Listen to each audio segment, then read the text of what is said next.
The toddler looked at the husky, and the husky looked at the toddler. Nobody knew one of them was reading an emergency the other couldn't feel yet. The morning ritual started without announcement. Nico, a 3-year-old Siberian Husky with ice blue eyes and the quiet certitude of a dog who has always known which room he is supposed to be in, began waking before the family.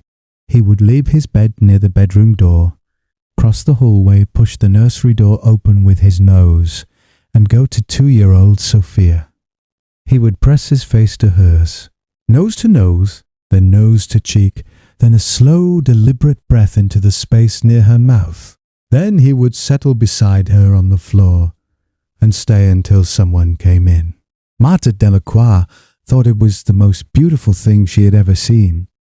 She told her husband Felix 3 times in the first week. She told her sister. She filmed it twice and posted it to a private family group.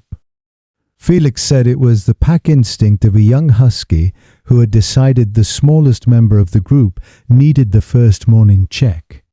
He said it with the authority of a man who had read 2 paragraphs about husky behavior online. Everyone agreed it was lovely. The behavior continued for 5 weeks without variation. Every morning before 6, Nico would be in the nursery beside Sophia's toddler bed, face pressed to the child's face, reading something in the air around her mouth that no one else in the house was reading. In the 4th week, Martha noticed Sophia's cheeks looked flushed when she woke up some mornings. Not every morning. Some mornings. She attributed it to heat. The nursery did run warm. In the 5th week, Sophia scratched at her neck twice during the morning.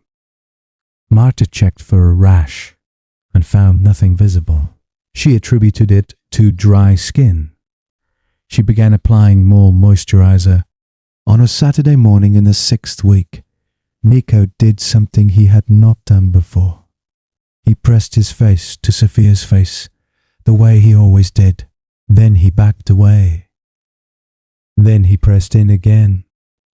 Then he went to the nursery doorway and looked down the hall toward the bedroom where Martha was sleeping, then back at Sophia, then down the hall again. He did this 4 times before Martha, half awake and uncertain, got up to look. If you stay for stories about what animals sense before we do, you are in the right place. Subscribe so you don't miss the next one. Sophia was sitting up in her bed. Her cheeks were red.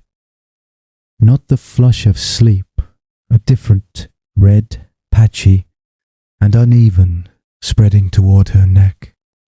Her eyes were slightly swollen at the outer corners. She was scratching her forearm slowly, methodically, the way a child does when the itch has been going on long enough to become background noise.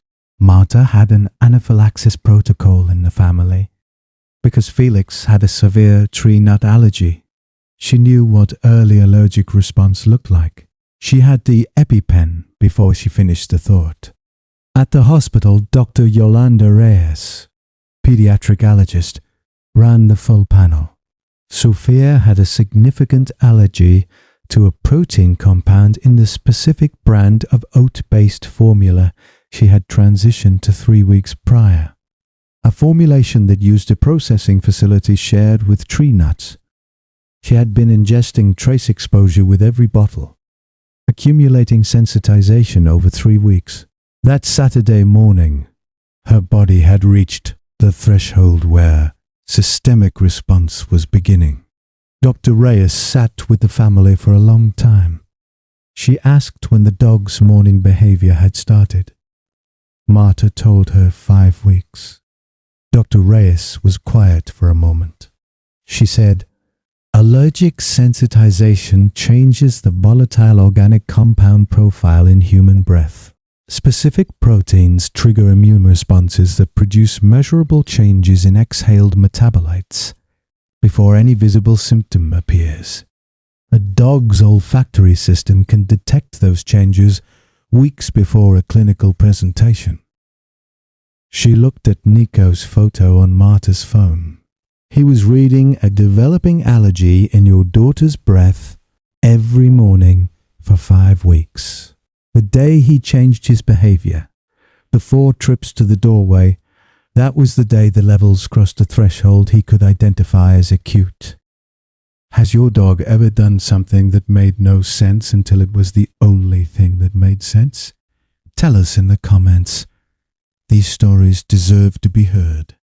Felix sat in the hospital parking lot and thought about the 5 weeks of videos posted to the family group.